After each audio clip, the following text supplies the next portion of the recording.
what if we did gold on the bottom, then yellow, yeah, and then maybe leopard on the sides? Is that too much? Can we give women an opportunity to do something where they know that they're actually creating a real and meaningful impact and earn an income? Whether that's our production and manufacturing team in Uganda, whether that's women in the United States, if we can do that a little bit better today than we did yesterday, like that's what I want to be a part of.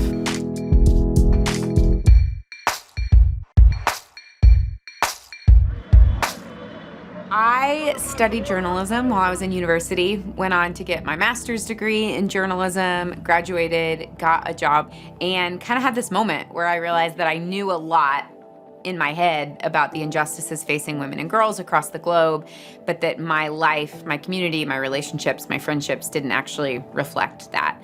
And so I quit my corporate job and bought a one-way plane ticket to Uganda.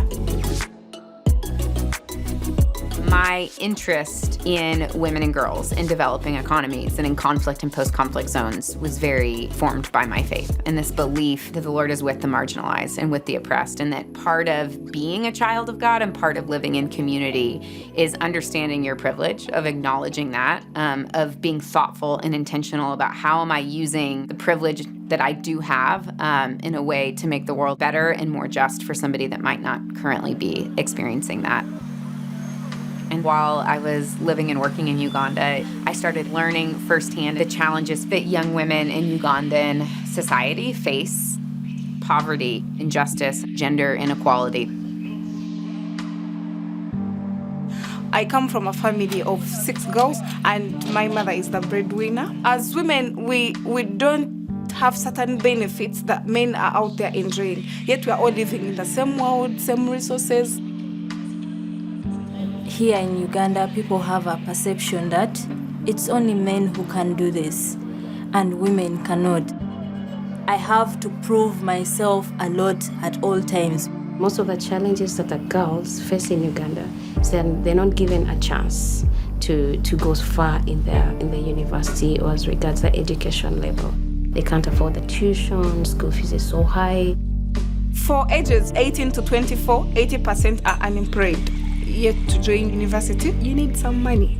Forget about the fairy tales, you need some money. And our own parents, they pay to educate a boy first. The society still believes just the boys should be educated. So I knew that I wanted to help women in Uganda to go to university. And I started developing these strappy sandals. And my husband and I, we ended up selling enough sandals to send 3 women to university.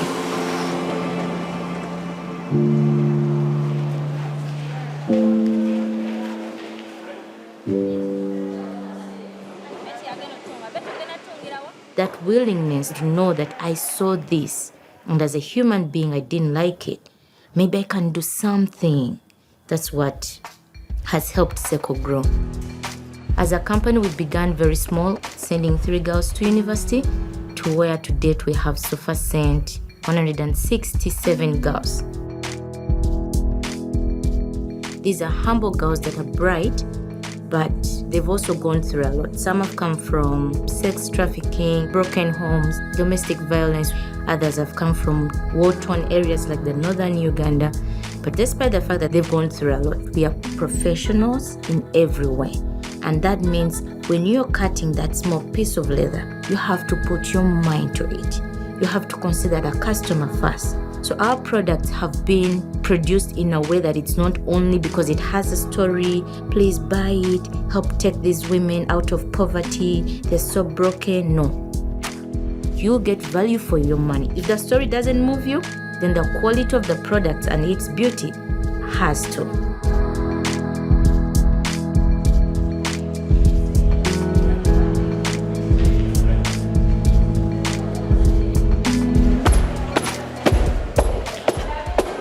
Ten years in, we are creating community and opportunity for women in Uganda.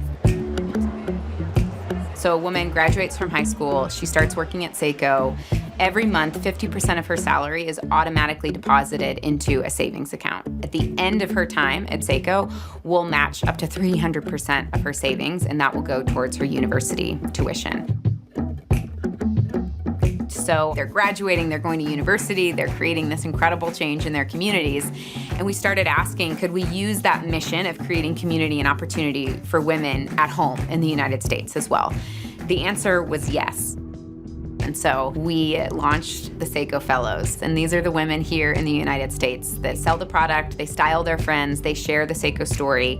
They earn a commission off of all of their sales. And in addition to selling the product, they can build a team of women. So they really become leaders in our community who are not only selling the product, but leading and motivating and inspiring and equipping other women. We share the Sseko story first and foremost, and then we go into products and show them how it's made matters, and that everything that is touch and everything that is something we are showing is by a person that's receiving dignified wages, a fair wage job, funds for university, and that their purchase is super powerful. I'm able to share the story of Sseko, why I got started, what Sseko's done in my life and the impact that it's created for financial freedom or the ability to have purpose a little bit outside of my four walls being a mom, just by sharing these amazing products. That's part of creating dignity and respect for women in Eastern Africa. And we bring a group of our top sellers to Uganda every year. And the purpose behind that trip is to really just experience shared humanity. 1, 2, 3! First, when we began the Fellows program, to be honest, I first thought it was mainly for the Ugandan women.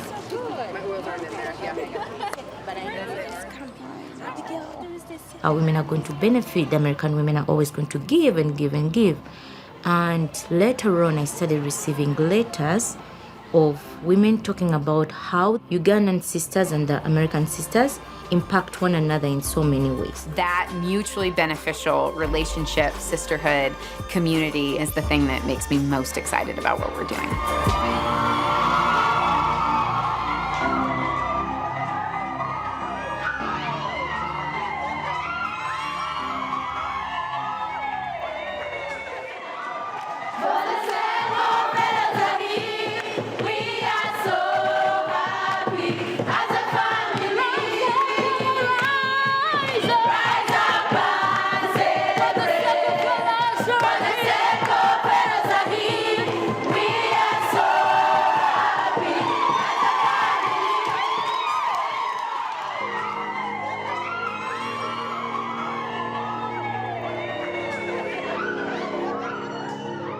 As human beings, we are always faced with the challenge of, I want to help, but I don't know where to start from.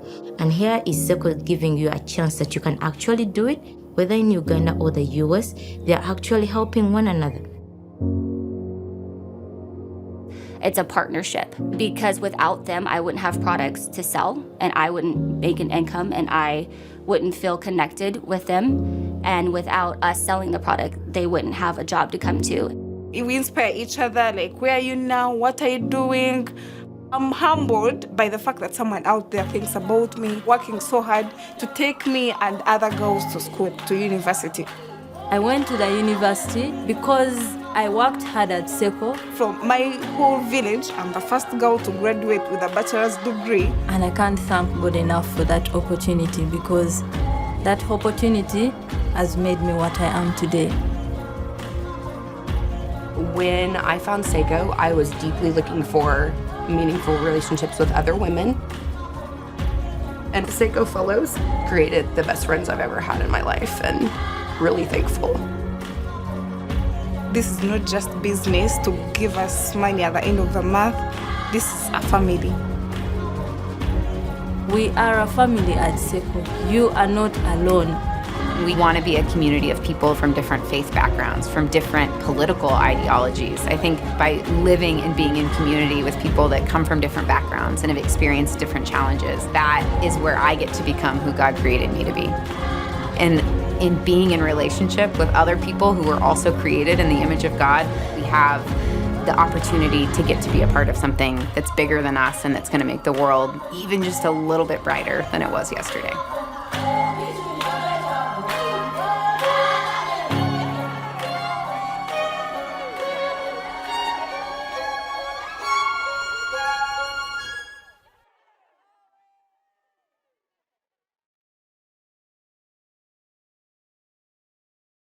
Oh.